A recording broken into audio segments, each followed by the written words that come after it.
I'm ready to read the second half of Chapter 4, Gone Away Lake by Elizabeth Enright.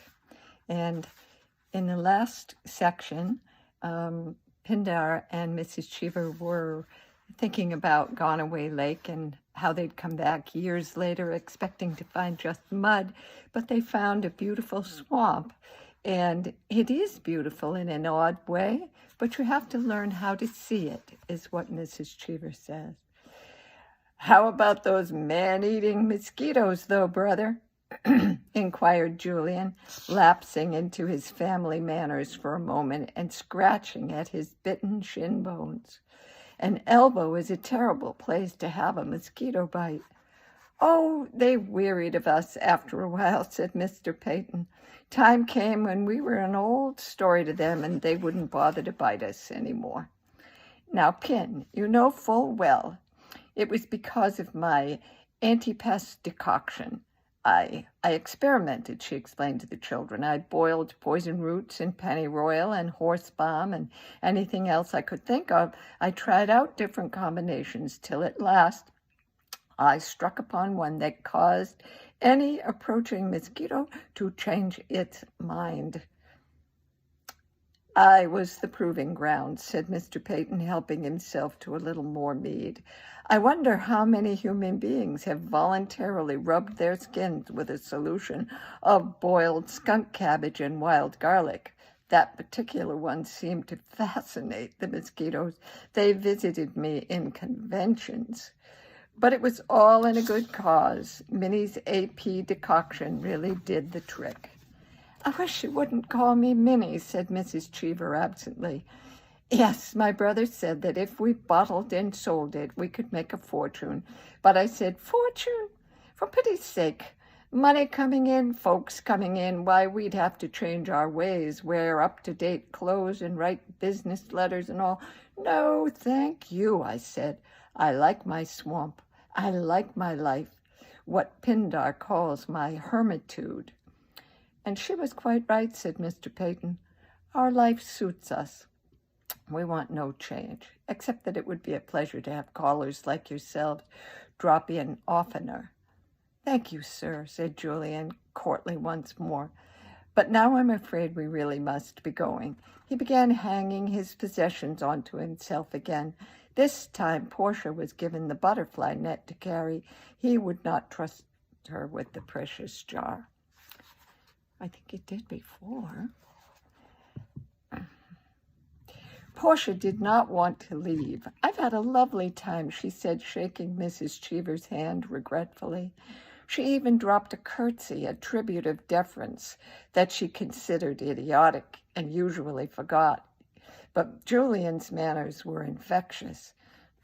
Will you come again, said Mrs. Cheever. Would tomorrow be too soon, said Julian. Tomorrow would be exactly right.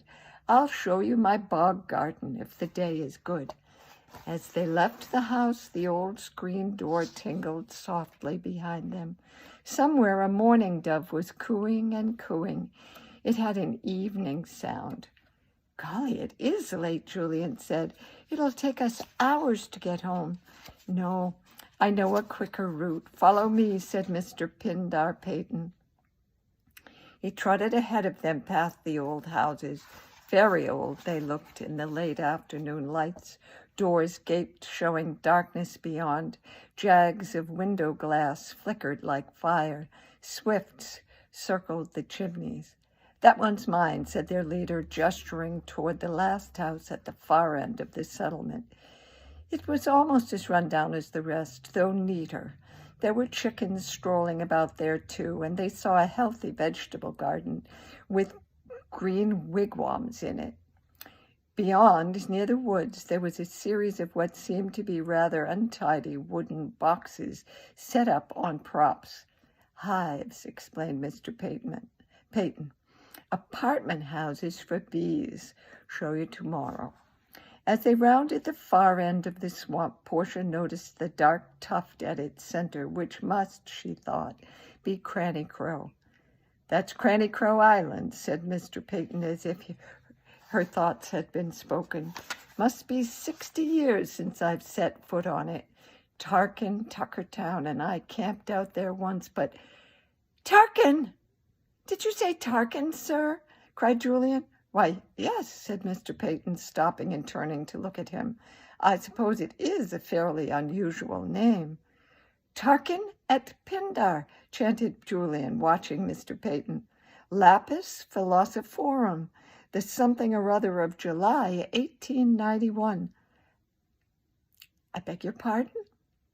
For a few moments, their new friend looked gravely alarmed. Then his face cleared and he laughed. Well, by Jupiter, the stone, the philosopher's stone. Well, by Jove, is it still there? You found it. This very day, said Portia, and I skimmed some moss off the top of it when we were looking for garnets, and there were the words, Julian explained. We wondered who'd put them there and why. By Jupiter, by Jove, there were garnets in that rock, I recollect.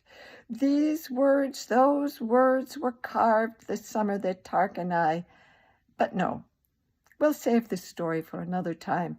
Too late today. Now then, Julian, do you see that opening in the woods?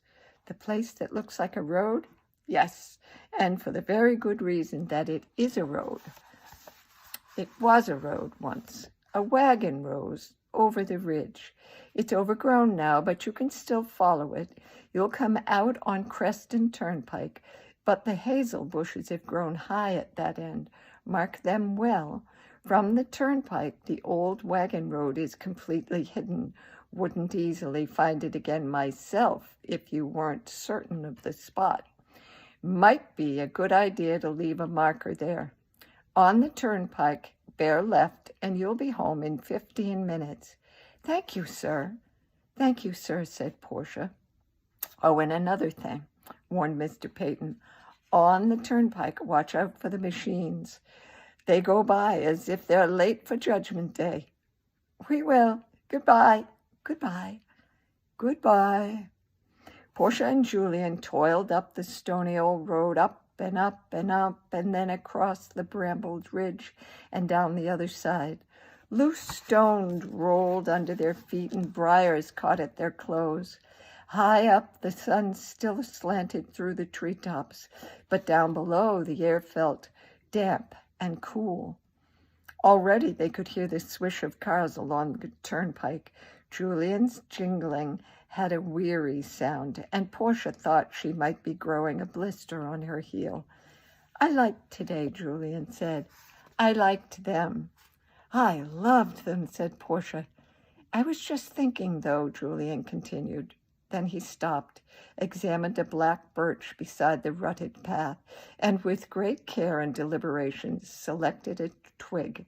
Portia picked one, too.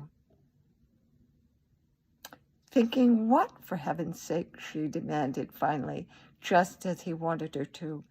I was thinking that maybe it might be a good idea to keep them, the swamp and the old dumps of houses, everything, a secret for a while, not to mention it to anyone, just to avoid complications and things.